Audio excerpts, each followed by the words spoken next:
Thank you for your patience. My name is Cameron Bailey. I'm the CEO here at TIFF. I want to thank you for being here. Welcome you today to this very special event in conversation with Viola Davis and Gina PrinceBythewood. Last night, we made the world premiere of Gina's film, The Woman King, starring Viola Davis, and it was a terrific event. If you haven't already seen it, I hope you see it soon. And tell everybody, because this is a historic movie, and we're so glad that it's launching here. As we begin, I want to invite you to take a moment to reflect on where we are, the land that we're on, and its history.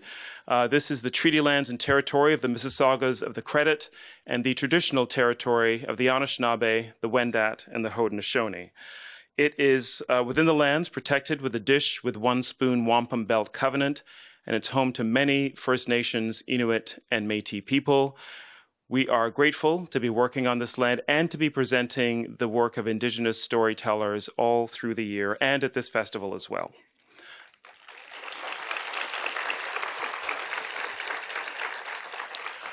We want to extend some thanks as well, first to our members, our donors, maybe some of you here today, all of our supporters. If you're a member, if you're a donor, big yourself up. Thank you for supporting our mission to transform the way people see the world through film. Thanks also to our lead and major sponsors, Bell, RBC, Bulgari, and Visa, as well as our major supporters, the Government of Canada, the Government of Ontario, Telefilm Canada, and the City of Toronto for their continued support. Sincere thank you today to Therma, Canada, Ontario Place for supporting today's event as part of their Cinematic Cities initiative. And now I want to introduce our host to today who will moderate the conversation. Kathleen Newman-Bermang is a Toronto-based writer, editor, and producer.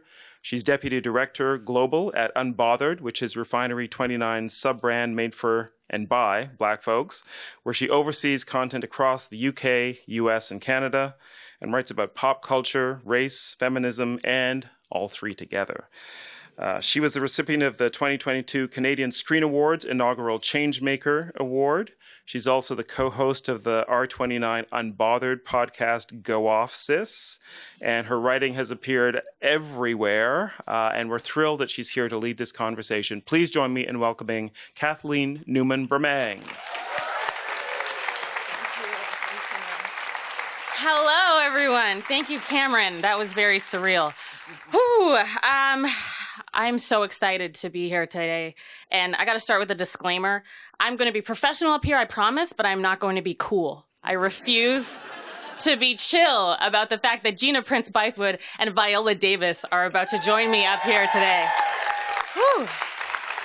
So I'm going to take a minute to give them their flowers, though, because they deserve it.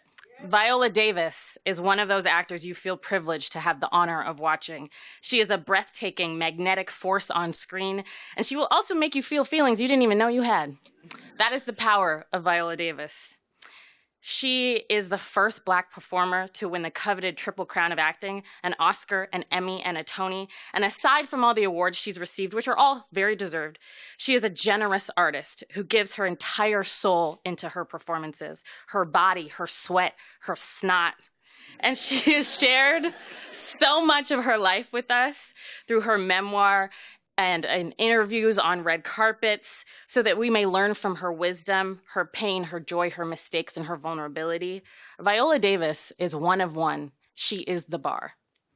And Gina PrinceBythewood is the brilliant mind behind stunning films like Love and Basketball, one of my favorite movies of all time, changed my life. The Secret Life of Bees, Beyond the Lights, and The Old Guard, hits on hits on hits. Gina PrinceBythewood has the uncanny ability to take a movie in which you think you know what's going to happen, what to expect, like a film about two ball players falling in love, and turn it into an instant classic about ambition, expectations, and the messiness of first love. She'll take an action thriller about a team of immortal mercenaries and turn it into a tender rumination on age, morality, and once again, love. She will also make you feel all the feelings. One thing about a Gina PrinceBythewood joint, you better bring your tissues. And while she's making you cry, she will also make you laugh, cheer, and want to stand up a little taller and live a little harder. Both Viola Davis and Gina Prince-Bythewood are legends with one essential thing in common in their illustrious careers. They put women, specifically Black women, at the center of their storytelling. And that small, yes. And that small, simple purpose in their art has meant the world to so many of us. See, the thing is, when you grow up not seeing yourself in schools, in your teachers, and on television and in film, you are constantly looking for confirmation of your existence, of your complexity, a validation that you are not alone. And it's not just that surface level representation conversation that we keep having over and over again. It is about the preservation of our humanity, a record of our communities.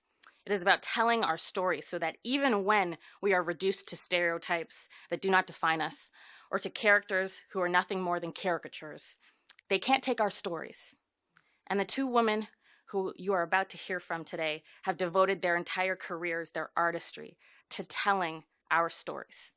And the story they've come together to tell in their latest film, The Woman King, which premiered last night, as Cameron mentioned, is one that we have never seen on screen. It is based on the true story of the Agoji, the all-female military regiment charged with protecting the embattled African kingdom of Dahomey against colonizers and the horrors of the slave trade. The film is an ambitious, epic tale of endurance, survival, sisterhood, and family. Somehow, our greatest living actor has outdone herself yet again with another mesmerizing performance. And under visionary directing, the film is a triumph. Please welcome the director of The Woman King, the incomparable Gina Prince-Bythewood, and Academy Award winner, Viola Davis.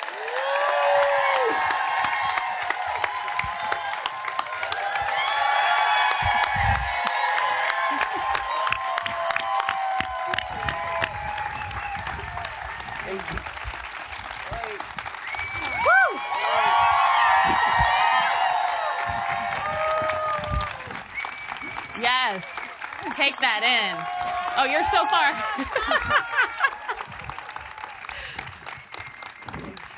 Whew. Hello. Hello. How are you feeling after last night? That was fun. Gina, it was fun. Yeah. All right. So I just called the film a triumph, which it absolutely is, but you don't get to making this masterpiece or this magnum opus, as you have called it, Viola, without the work and without starting from somewhere. So we're going to start at the beginning, and I love this story that you tell of seeing Cicely Tyson on screen for the first time in the autobiography of Miss Jane Pittman. Mm-hmm. And what that did for you. You've called her a physical manifestation of a dream. Mm-hmm. Yes. Yep. And so just describe that moment for us and how it led you here today. I remember using this quote when I won an award once. It's like the two most important days in your life is the day you were born and the day you discover why you were born. Whew. I didn't know the why. And only because I was encased in poverty, I was encased in, there's a lot of domestic violence in my home. I grew up in a predominantly white community, so I probably didn't have the vocabulary for it, but I felt wrong. And I saw Miss Tyson in the autobiography of Miss Jane Pittman, and I remember it was in a room in our house that had no electricity. We had to use the electricity from the other side of the apartment, and it was a sort of dilapidated television. And I remember it's just one of those God moments that I saw her full lips, I saw her dark skin, I saw her age from 18 to like 110, and I could not believe what she was doing. It was like looking at one of the greatest magicians that you could ever imagine. And I thought to myself, if I could do that with my life, I could be somebody. I could do that. It's like she sort of reached out from the screen and threw me a rope. And from then on, I could walk into a space and my introduction was, yeah, I'm Viola, I'm going to be an actress. I had a tagline. And sometimes the dream carries you through some really extraordinary, difficult circumstances. And that was my journey from there to undergraduate school, to Juilliard, to the stages of New York and all around the US, to movies. That was the goal right there. That image was what was put in my soul. Ooh, and you know that you are the rope now that other people are grabbing onto, and that you are the physical manifestation of a dream. Thank you. Yeah. Gina, I want to know what your God moment, as Viola just mentioned, that Miss Jane Pittman moment, when you first saw something that made you believe in yourself a little more. For me, it's interesting because, like V, I grew up in basically in the all-white area, so I never got to see myself reflected anywhere, and certainly not on TV or film. But it was when I was 17 in high school, went to the movies, and a trailer for She's Gotta Have It came on. And I remember, I sat back in my seat when Nola Darling came up on screen, and it was like the first time I saw myself. I mean, not that character specifically. But You said, don't get it twisted. Not that character specifically. But her blackness, and I've never forgotten that feeling. And I just told myself, I want to do that. I want to give myself, because I'm the first audience, I want to give myself that feeling, and I want to give others that feeling as well. Well, you gave me that feeling, because one of those moments for me, and I swear I'm not just saying this, was watching Love and Basketball.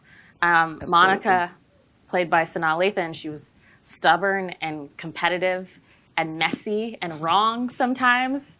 And she played basketball, and she was all of those things that I also was. And it was one of the first times I felt seen on screen. And it's wild to me to think that film, you had such a struggle to make it and that it almost did not exist. And so before we talk about that, we're going to set the scene with a clip from Love and Basketball. And all y'all know Love and Basketball, but it's the scene where Quincy, played by Omar Epps, is mocking Monica for who she's taking to the school dance. Let's take a look. Holds up all these years later. I love that scene so much because it's about double standards and misogyny and all that, but it's also just like a black girl who's flirting with this black boy that she likes, which is just, all revolutionary in its small ways, especially at the time. So, okay, let's talk about the obstacles to get that film made and that struggle that you've been fighting for so long.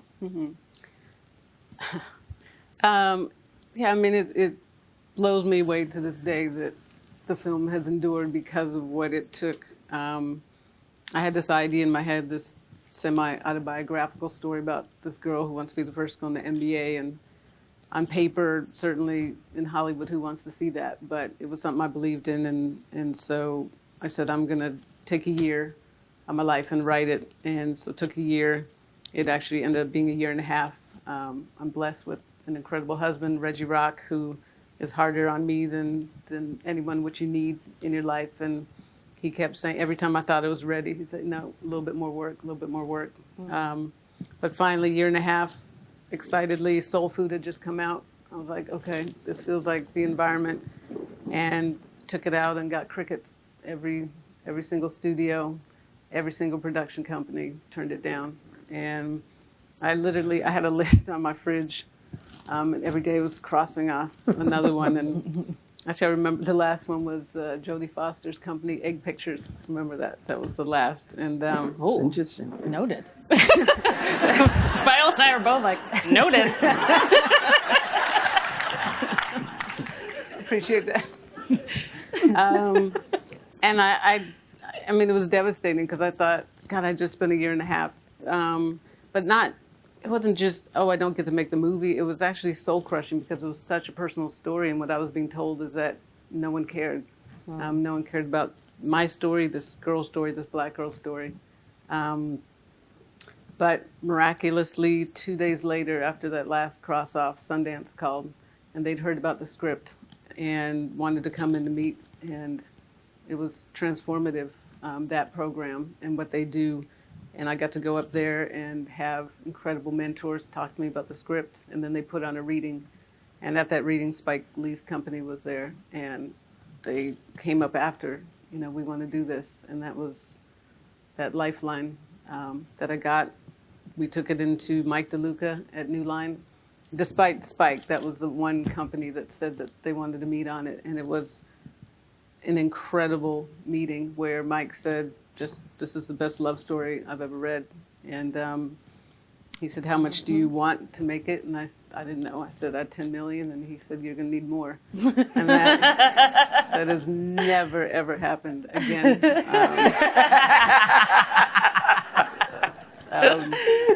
And then I also told him I wanted to discover somebody for Monica. I wanted it to be a ball player. And he said, as long as you can get Omar Epps, and that was my first choice, actually, and Alfred Woodard, who was my first choice, then I could discover somebody. And he kept his word, and that's what we did. Ooh. And the person you discovered, her directorial debut is at TIFF. How on the amazing come up. is that? Go see it. Oh, that's right. Yes. That's right. It's amazing. So that's incredible. You mentioned how personal the story is and how Monica, you know, there's so many similarities to you and the black girl that you were. And Viola, you talk so much about that little black girl inside of you and how much you talk to her and do things for her. So I want to know, what do those little black girls inside of you, what do they say to you now? That's a good question. Here's the thing. Whenever I'm silent, I'm always negotiating whether I should say it or not. Say it. It's like someone told me about my daughter. I have a 12-year-old daughter. And they said, Viola, it's not your job to raise a 12-year-old. It's your job to raise Genesis. And for me, I was a black girl who grew up in Central Falls, Rhode Island. You know, I was the black girl who parked the car in the yard. I was the black girl I was me. And it was very difficult to navigate my way as an actress because people put so many stamps on you. And so when you walk into an audition room, I cannot tell you how many people said, you're not black enough, you don't sound black, you don't, you know, you're too dark skinned, you're not attractive. This is a prototypical black. And then the white people are saying, you're too black to be like the classical actress, to do the classical plays, so then you try to disappear and become a proper white actress. And then it doesn't occur to you that you're just you. You're just you. You're your voice, you're your skin tone, you're all of those things, but you're just you. And that's what I constantly tell the 6-year-old Viola, because I always stop at 2 ages, 6 and 28. So that's why I always tell the 6-year-old Viola, who was really tough. And I didn't want to beat up the girls. I wanted to beat up the boys, you know, who was always tough, who used really foul language, but was really smart in school. I'm not a stereotype. No one is. And so I say all this to say, I tell Viola that she is enough. That who and what she is enough. I think we all needed to hear that. I'm gonna cry. Gina. It's very hard to follow V every time. Hard to follow. I think for me, honestly, the beauty of the endurance of Love and Basketball is that Monica was me. And, you know, growing up, you know, people use the word tomboy, and I used it myself because I was constantly told that, why do I act that way? Why do you like sports? Why do you like athletics? Why do you not like to wear dresses? Why do you not wear makeup? And I just always felt wrong. Constantly, and so you put this label, well, I'm a tomboy, as if that's something to be proud of, and as opposed to just a girl who loves sports. And in doing Love and Basketball and being able to pour all that in, the fact that to this day, so many men talk about Monica being their ideal. Like, that's amazing because I was never anyone's ideal. But to be able to put that character and pieces of me up on screen for that's meant a lot. And again, it's meant a lot to me. Yeah. I'm not gonna make it by myself, y'all. We're gonna keep it rolling. So skill is a word that I would use with both of you so much, like that word skill, but you can't say skill and acting without saying Viola Davis. Ever. And I wasn't exaggerating when I said you are our greatest living actor. And you've put in that work to get there. You graduated from Juilliard. You did so much theater in those early days, and now you are an Academy Award winner. You are the first, so many firsts. I'm not even going to say them all. But how do you feel about those awards and those accolades and being the first? I know that comes with a lot. The only reason why I'm the first is because there hasn't been any opportunities for us. Yeah. Really, because I'm sorry, there's plenty of great black actors out there. It's just, it's like someone said about a really wonderful white actress, actually. They said she just makes so many great choices. No, she has great choices. Wow. How I feel about awards, I always say the three most important words when you have that trophy in your hand and you're walking off the stage after you've given your acceptance speech and you're going home. And the three most important words are, and now what? You got to go back to work. And I'm sorry, you can't bring the trophy in the room. And there's plenty of actors who bring the trophy in the room too. And they bring the trophy in the room a lot of times out of ego. And the moment you do that is a moment you basically disseminate the art form. The art form, when you get on that stage or when you walk onto that set, everyone is your peer. Everyone has something that they have to offer, and you have to show them that respect. And if you bring that trophy on the sound stage or on the stage, also, what you also decimate is anyone's ability to give you a note. Because let me just cuss a little bit, your shit can get funky too.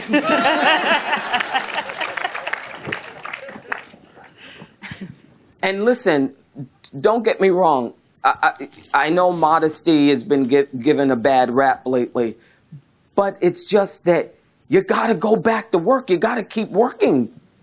You got to keep, it's about the next movie. And after that, when that's done, it's about the next play. It's about an entire career that you're creating. Because guess what? I won the Oscar 2017, 16.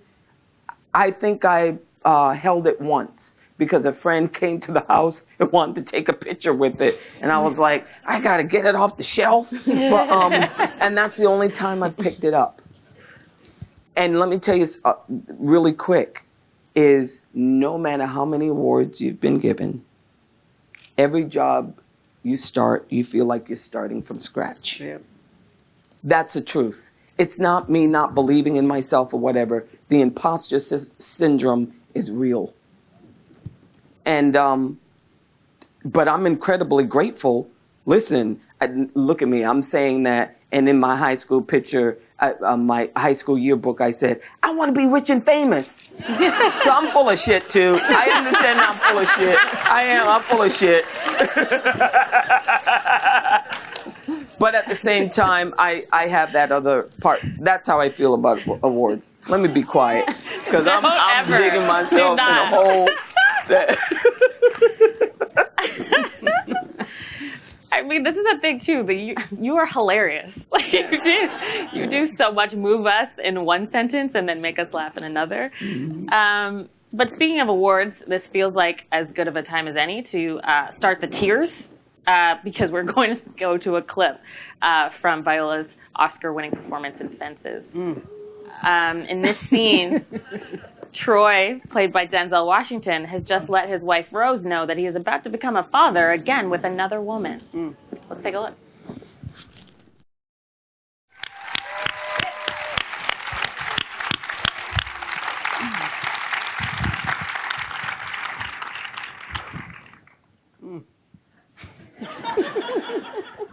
What's that face? Now I'm waiting for the question. I was letting it soak in because we needed a minute with that incredible, incredible work. So often, Black actors aren't asked about their craft. Yep. We're asked about all the other things. Absolutely. You know, we have all these conversations about other things and not the craft. And one thing so many people are in awe of with your craft is crying on camera and what that takes. And you know that people are obsessed with, like, you cry, Viola Davis crying, that's a thing. Yeah. Okay. So talk to me about the craft and the technique of that. There's a craft and technique in creating a human being and tapping into the vulnerability of that human being. It's like the first thing you're given as an actor, when you're given a character, is you have to figure out what they live for, what their need is. In acting, it's called the super objective. And then once you figure that out, you have to figure out, okay, based on what they need, what do they want? Based on what they want, what's standing in their way of getting it? You figure what are their memories? What's their favorite color? That's what I do. I just been given characters like Rose, Maxon, like, Mrs. Miller in Doubt. And, really, the reason why black actors are not elevated and they don't respect our craft is because we live in a land of celebrity. And we live in a land where studios are really, the heads of a lot of studios are white. And so who are the black celebrities? The black celebrities are athletes. The black celebrities are musicians. The black celebrities are models or reality stars. They're not actors. They're just not. I'm just being honest.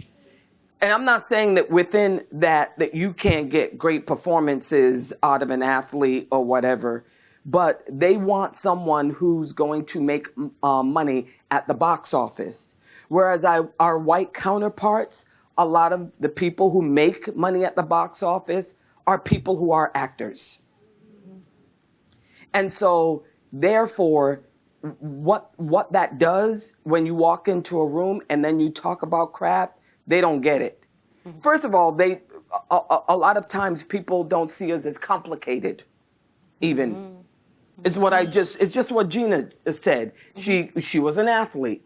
I was the black girl from Central Falls, Rhode Island, of all places. They don't understand that. If I said I was from Chicago and I sold 90, million albums, then you're it's a ching. And sometimes that's with us too, in our community. We don't understand complicated choices. We don't understand messy characters. We don't want mess. We don't want a black person. I'll say this real quick. I just went to a funeral. It was about a week ago. And I looked at all the people in the funeral. That's what you do as an actor. You observe constantly. It kind of drives you crazy a little bit. But you're constantly observing. Everyone who came in, there were people with no teeth. There were people who had hair loss, so their hair started back here with braids. There were people who were different sizes. And our community, you could be a size 24, you still got to wear that mini skirt. And there were people who had mini skirts on and sneakers. Different people who put makeup on. I saw a woman who had makeup on with white eyeliner, white mascara, white lip liner. And I stared at her. She was the most glorious sight I could possibly. You're not going to see that on screen. And if you saw that on screen, you would insult a whole lot of our people. You would say, why are you showing people with no teeth? Because she exists. You have to honor her. If you don't show her teeth, you're not honoring her. If you show her looking like, I don't know, Halle, but you're not honoring her. That's the craft. So all I'm doing is my job, is what I'm saying. I'm doing my job. And I just happen to get, a lot of things with and my nose runs a lot. And I know y'all talk about that, but, it's okay. It's all compliments. It's all incredible to watch. Okay. Gina, everything that Viola just said, I think sounds like it's a director's dream to have somebody who approaches their work like that. And we're going to get to the work that you did together on The Woman King, but there's this quote of yours, Gina, that Black women are stereotyped, yet we're also invisible, and that's a dangerous combination.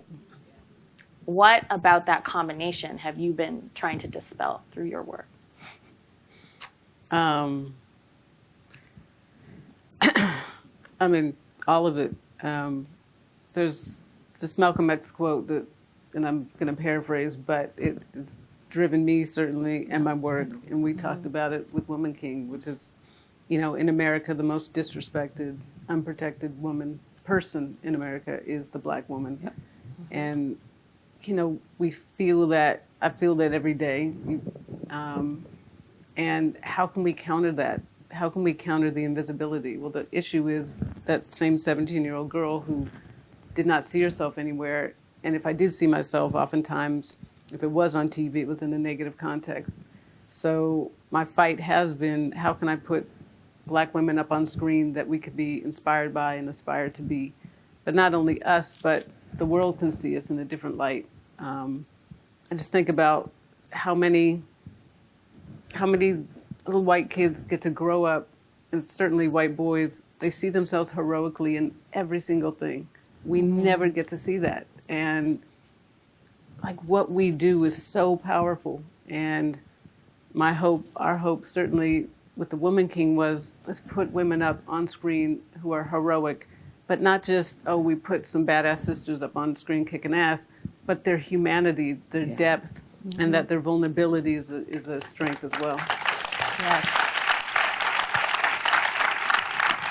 And that is the thing that moved me so much about The Woman King, is that vulnerability, and that it's about strength in so many ways. They're warriors, of course, but there's so much softness and complexity there. And that word, we keep coming back to it, but I think it's because that is what's been missing so much in depictions of Black women on screen. And the most complex Black woman I have ever encountered on screen is Annalise Keating.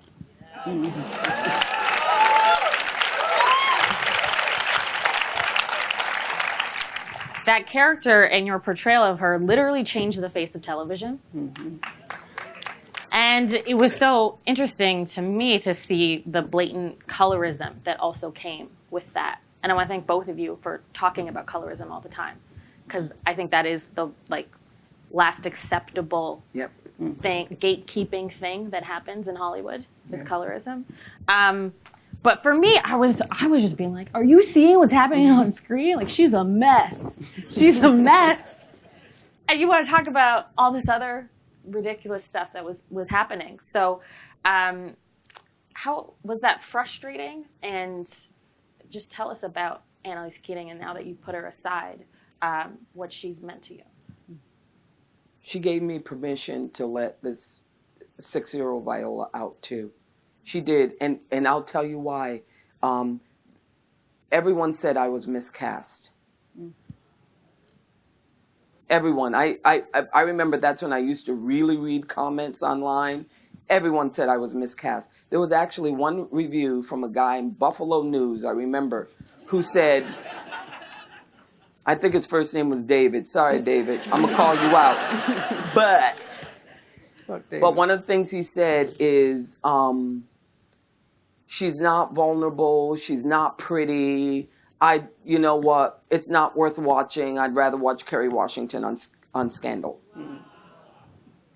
So it's just like what Gina said.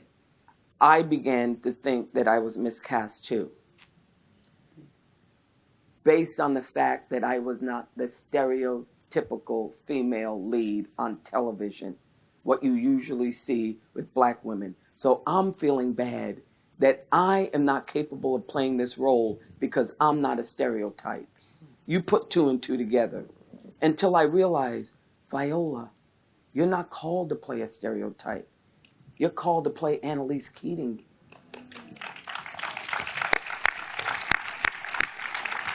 And that suddenly busts my head wide open, because you could do bad TV or you could do good TV, great TV. I wanted to do great TV.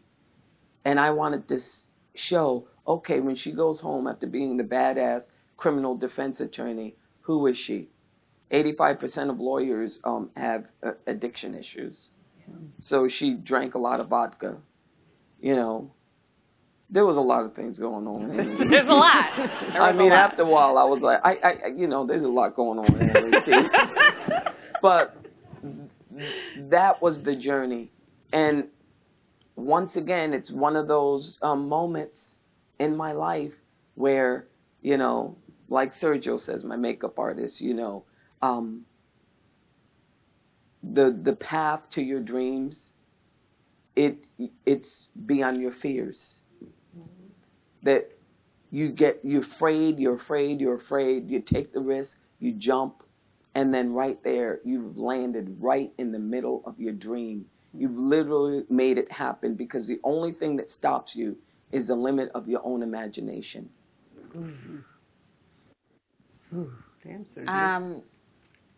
This word gets thrown around a lot, iconic, but the most iconic scene from How to Get Away with Murder is the one we're about to see. It's after a long day. Annalise Keating removes her makeup and wig.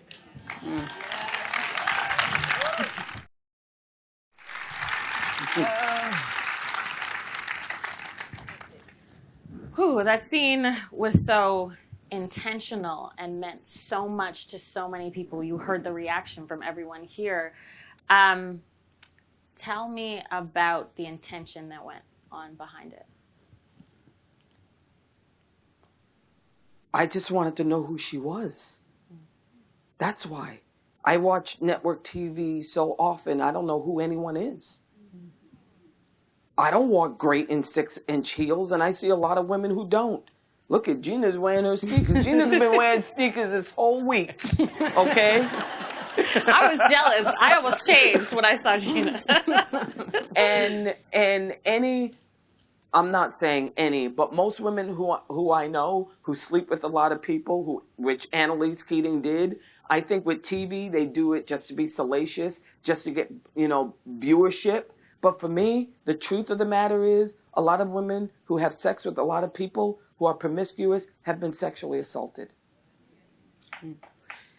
You know, she's a criminal defense attorney. Like I said, 85% of lawyers, they have an alcohol problem. A lot of people have been sexually assaulted, have body dysmorphic issues, have mental health issues, have addiction issues. I wanted to make her a person. For me, that's the greatest part of viewership, when people plug into it and they see their humanity. They feel less alone. And I did not want to create another image of a black woman that was one-dimensional. Mm-hmm. You know? Mm-hmm. And that is something that, Gina, you do as well in your work. And I love that scene so much because I think it is so beautiful. And she's so beautiful in that scene. But I think that beauty is something that has been imposed on us, mm-hmm. as opposed to what the reality of it is. Mm-hmm. And Gina, you've talked about how films with black women are the hardest ones to get made. Mm-hmm. And that's what you do. So, and you know, the Woman King took 6 years. So talk about that struggle, and especially when it's dark-skinned black women that you want to focus on. I mean, I'm going to steal from V, because, in their Twitter conversation yesterday that the cast had, which was phenomenal, but she said, when you're a black artist, certainly a black female artist, when you go into these rooms, when I write a script, and I have to go into these rooms to sell it, to convince them to give me money to make it, it literally feels like you're hustling for your worth. And to go into a room, and it's always 99% of the time you're going in and it's white men sitting across from you, and you're trying to convince them that your story is worthy. All my stuff is based in personal, and so then I'm trying to convince them that I myself am worthy, and it is soul crushing to get no after I don't get it, after, okay, it's a love story, but can you cast the guy white? And it is just a constant fight, but there's so few of us. And if I'm not in the fight, if I don't make the fight, if V doesn't make the fight for Woman King, these things will not get made. And so, I absolutely credit being an athlete and that mentality, and that stamina, because that's what you need in this industry, and the swagger and absolute belief in yourself, which you have to have when you walk on that court, walk on that field. So that's what I hold with me, that fight. And you only need one yes, and that's the reminder. And I'm saying it, there's lots of tears in the process, especially when you spend so much time. I spent, a year and a half with Love and Basketball. Beyond the Lights was 3 years of writing, 55 drafts. And still that one. A little bit for Beyond the Lights, because I love that film so much. I love that film so much. But that was my third film. And yes, the door is open a little bit more and I can go into that room, but that was still, every single studio turned that down. So it is a constant fight, a constant reminder to yourself that what you want to say, what you want to put in the world, and Black women and Black girls up on screen is absolutely worthy and worth the fight. Absolutely. And that fight culminated into The Woman King, and along that journey, you made The Old Guard, which this is a Netflix blockbuster smash hit film that was so good. And one of the things that The Woman King succeeds at, The Old Guard did as well. It stars Charlize Theron and Kiki Lane, and it's about a group of immortal mercenaries, as I mentioned off the top. But it's also this really tender, emotional film. And so we're going to talk about that. But first, let's take a look at a clip from The Old Guard.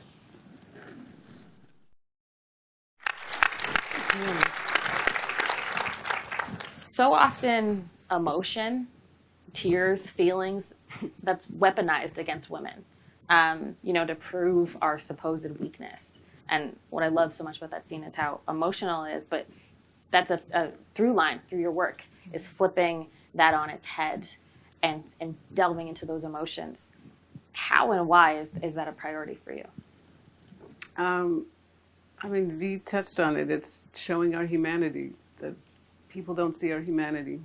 And so it's important to put it up on screen. I keep coming back to it, but it's so present right now. With The Woman King, it was really interesting because we had talked about it before, but right before we were shooting, an article came out in the Washington Post from ancestors of these women, and they didn't know that a movie was being made, but they said, that they hope that if something ever does happen with them, that you don't just show one side of them, that you don't just show that these women were warriors and they killed. Can you please show the humanity of them? And I think that's what we're all craving, is that we don't get the opportunity to show our depth, our humanity, our feelings. And it showed up in the fights that V and I had for certain scenes, even in our own film, of what we wanted to keep. We need and we deserve to have the opportunity to go to the depths of our emotion that is often just ignored as we're just supposed to be, superheroes and strong Black women all the time. And I think in this process, the people keep asking me, what have you learned in this? And it is, and through V, and I don't have to go into details about our meeting, but that vulnerability can be a strength, because I didn't learn that, certainly being an athlete, and then becoming a director in this industry and a female director, you cannot show weakness. And I joke all the time, but I'm being serious. There's no crying in directing. But V got me once, and but it ended up being a positive thing. Oh, yeah, clap. Do you want to tell us about that time you cried? And what about that circumstance? I was like, I don't know. I make people cry all the time. No. So yeah, the Woman King.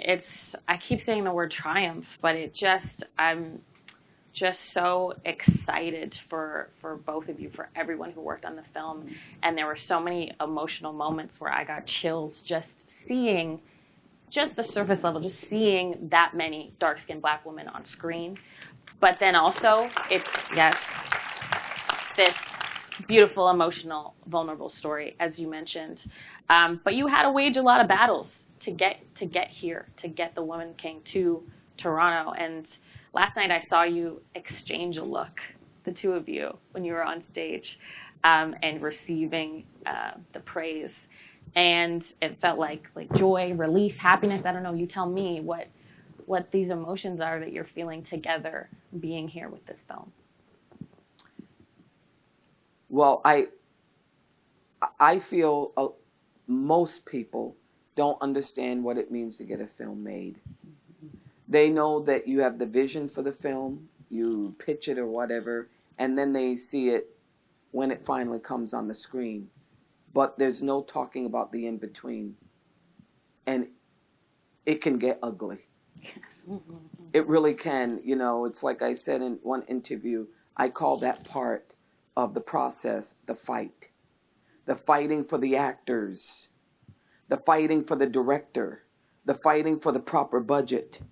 You know, fight, fight, fight. Everything is a fight. Fighting for everything from hair and makeup to concept to fight, fight, fight, fight, fight. All the no's. You know, all the directors at the studio approves, but they're too busy. They're not going to do it, you know. And all the directors are the Christopher Nolans, the David Finchers, the Denis Villeneuves, all these people who are doing Dune. They're busy doing Dune. They're busy doing West Side Story. No, they have their projects. And then you have the directors who are on top also, but they're too afraid of it. And then you have the directors who absolutely are capable, but it's like, okay, but what have they done before? Once again, it's back to that. It's fight, fight, fight, fight, fight, fight, fight, fight, fight. And there's so many internal battle scars from that fight. I'm telling you, sometimes your soul can die. So when we were up on that stage, it's like, I'm telling you, it's like being on the front lines of a battle and finally making it out. And you've survived, and not only have you survived, you created the Woman King. Are you kidding me? Yeah, Yes. that's a hell of a, that was a hell of a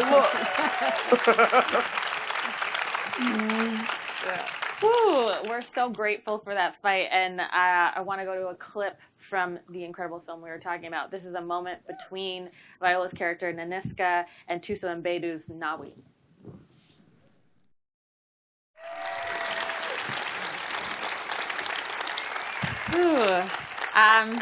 Let's talk about playing Naniska, the general of the Ogoje. You've called the role transformative. And I can imagine that playing a warrior does something to your confidence. What did playing Naniska do for you?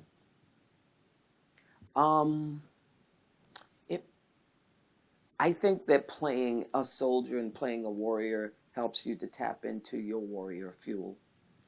Whether it's emotional, whether it's physical, we trained 5 hours a day. An hour and a half of heavy-duty weight training because Gina wanted me to bulk up. So they just kept getting heavier and heavier. And it's a testament to my love for you that you didn't get that phone call. Because, like I said, I was the oldest warrior on that damn field. But then 3.5 hours of martial arts training and the food programs. I mean, you cannot even imagine. And once again, whatever you dream is on the other side of fear. And I was absolutely terrified of Naniska. because there are other elements within the Niska that I had to deal with too, along with the warrior. And how do you play a warrior? I don't know how to play a warrior as much as I know how to play a person who is Naniska. What does Naniska dream of? What's getting in her way with the sword? You know, what does it look like? What are the obstacles? All of that, and that's what it meant. It just was once again one of those challenging characters that you tackle. That when you get to the other side of it, if you're 60, 70% proud of what you've done, it's a success. And you're shooting for a 10 and maybe you hit an 8, and that's good because it's better than shooting for a 2 and hitting a 1. And to look over at the eyes of Tuso and Sheila and Lashana and Adrian and Shioma and Sia and Jamie, John Boyega, you know, some of the most awesome black talent, because it's everything I dreamed of. And then the fact that our production company, Juvie Productions, we're producers on this. Yes. I mean,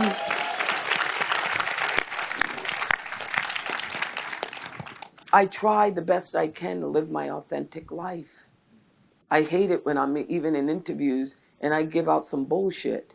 You know, I really do. Because you're not going to benefit from me telling you bullshit.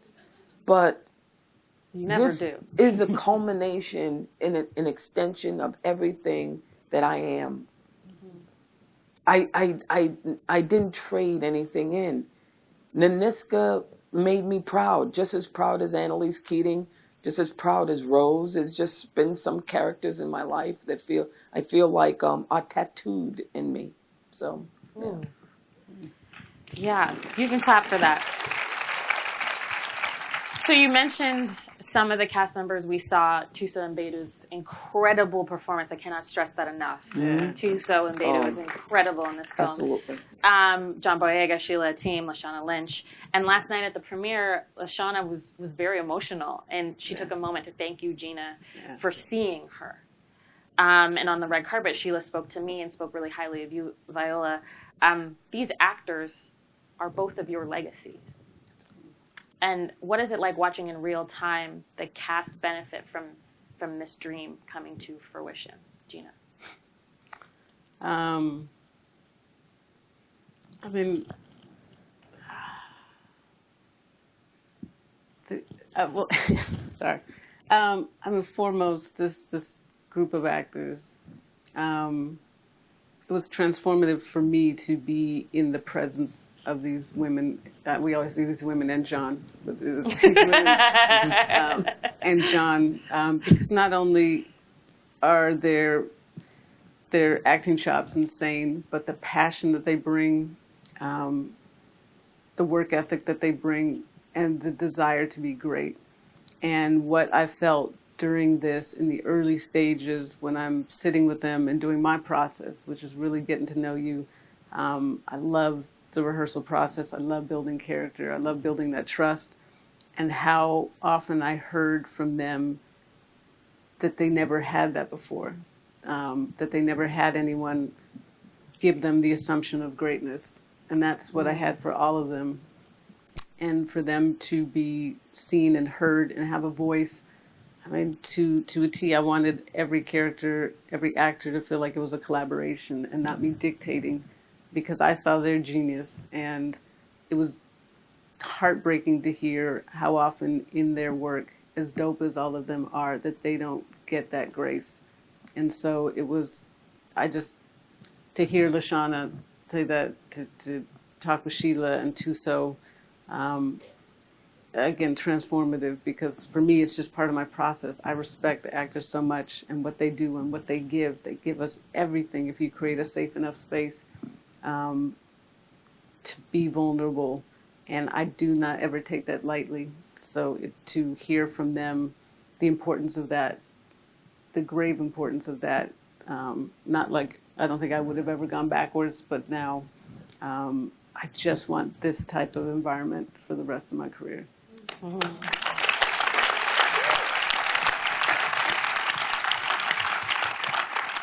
I know we're running out of time, but you know, when you put something out in the world, it is out of your hands, and you gave so much, both of you, to this project. So I want to get to receiving the reaction to this. And so far, it premiered last night, and there's been amazing reviews coming out already. And I know you are both on social media. So how much do you read? How much do you interact with reviews and comments? And how are you feeling now that things are rolling in and you're seeing it? Viola. I haven't read any of the reviews, but I'm one of those people that curiosity gets the best of me at times, and it hasn't always worked out to my favor. I once created a whole character because I read something. It was years ago. I stopped reading comments. I know I'm on social media, but I really have stopped reading comments for the most part. But I remember years ago I read some really bad comments about myself, and I got so pissed. I said, I gotta respond. But they're gonna know it's me. So I went to my room and I said, I gotta think of a name. And I was like, oh, I'll think of my husband's nickname, Lily. So I'm gonna think of Lily. I'm gonna be Lily Washington. Lily Washington cussed a couple of people out. Wow. Viola Davis has told us her Finsta, everyone. So, I just told big secret, but I'm not reading reviews for this, and I thought to myself, Viola, why are you not reading reviews? Because how I feel about this project, the whole process, meeting Gina in the room. I mean, you know, when she came in and met, you know, she came into Juvie Productions, we have an office, and she met, it was everything about this, you can agree, was magical. Yeah. Yeah. I want to keep that for myself. If I give it to a critic and I wait to validate this awesome feeling I have by their reaction, then all of a sudden I'm going to tear myself apart. The biggest critic is inside here. And I'm telling you, to see my daughter, my 12-year-old daughter, saw the movie last night. And she cried throughout. And she kept leaning into me saying, I am so proud of you, Mommy.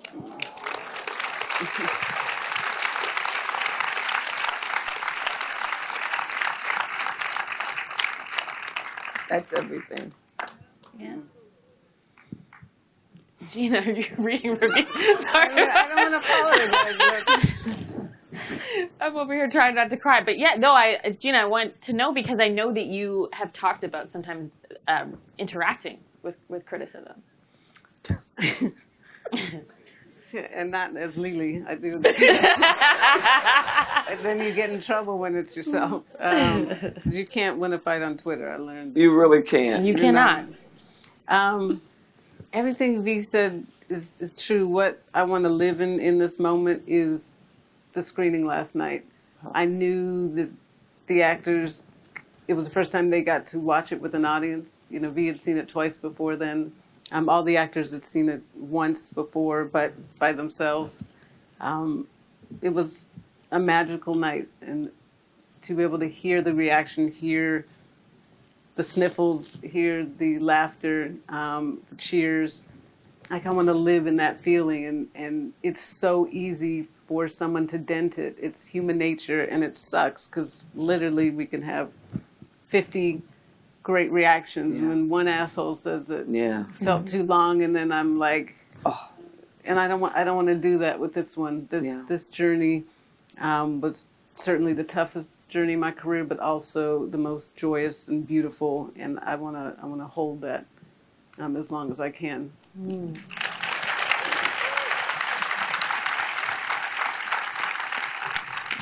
Okay, I want to get to quickly some audience questions. They were submitted beforehand, so I have them here with me. This is from Nofaleno Molo. I'm so sorry if I butchered your name, on Twitter, and they asked for both of you. What was it like to film in South Africa, and do you have any favorite off-screen memories?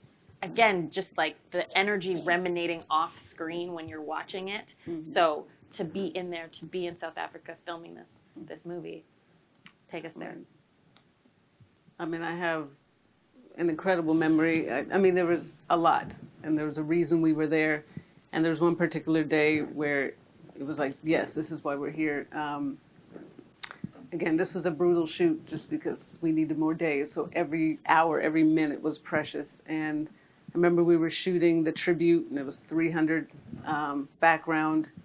And I was running out of time, feeling like I was dying a bit. And then it started to pour. And I was like, oh, fuck.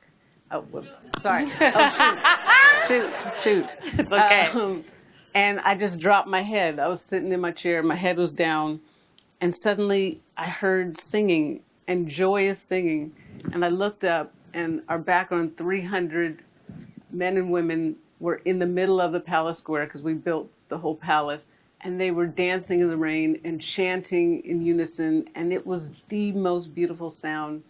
And the ADs ran in trying to, get them apart because everyone was getting wet. And they wouldn't move. And then I just said to myself, forget the day, live in this moment. And I just walked out there, and all the crew just joined, and it was incredible, the energy that we were all feeling. And I took that then, and I said to myself, I want this feeling in the film. And we were 3 days before shooting Izogi's Spear Challenge with the male soldier, which is also in the trailer if you haven't seen the film yet. And I said, I need to put this energy into that. And so to be able to talk to the actors and the background actors, can you guys create chants for this moment? And they did that, and it just elevated the scene. And that was because we were on the continent, because I got to experience that and be open enough to take that in. And I that's everyone's favorite moment. You had to be there. I mean, it was extraordinary. And then the drummers also were there. They began to drum, and the 300 extras. And what's interesting about that would, first of all, that would never happen in America, because it's like, I ain't get my hair wet. So you have 300 extras dancing, but the song that they were singing was to stop the rain. Yeah. And the rain stopped. It did. Wow. It did. Wow. Ooh. I'm going to sit with that for a second, but the rain stopping makes me think of where I want to end, and this is this Toni Morrison quote I go back to often, which is, if you are free, you need to free somebody else. And if you have some power, then your job is to empower somebody else. And this industry would look a lot less free without both of you. Gina, you gave Lena Waithe one of her first jobs. Ava DuVernay has cited you as an early role model. Viola, not a single working Black actor can say that they haven't been influenced by you, truly. So how much do both of you think of that legacy and that responsibility to free somebody else? That is legacy. That gives me courage to walk into a room, because you know why? It is because there's a lot of people who have come before us that did not have the courage, that did not have the fight, because we're in a business of deprivation. You have no idea. We have a 95% unemployment rate. We are not representative of the average actor, filmmaker in Hollywood. Yep. The average actor is unemployed. Really, seriously. They don't have health insurance. They barely make $20,000 a year. So when you're in that deprivation, you just want to work. You'll do anything to work. What do I have to say? What do I have to do? I'll sell myself. I'll sell my soul. And very few people walk in the room with integrity, with bravery and courage, and speak their truth, and speak it loud and clear, And it's in that I feel that with all of my success, and I really hit the top, I will agree with that, there has been a lot of disillusionment that's come. I'm exhausted most of the time. A lot of time is spent away from the people you love. And you're like, this is it? This is what being on top is? And I remember I sat next to a life coach at a party, and he said, because success is not the ceiling, Viola. It's significance. That's the ceiling. Making your life matter. And making your life matter, it's got to be more than, it's got to be about more than just you. And so how else do you live? How else do you roll into the grave if you're not freeing someone else? Gina, last word to you.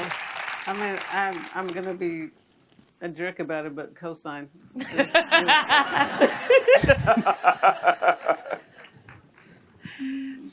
We don't have any more time, yes? No? Okay, I can't see you. It's really dark in here. Thank you so much, both of you, for this film. Yes, take that in. Thank you.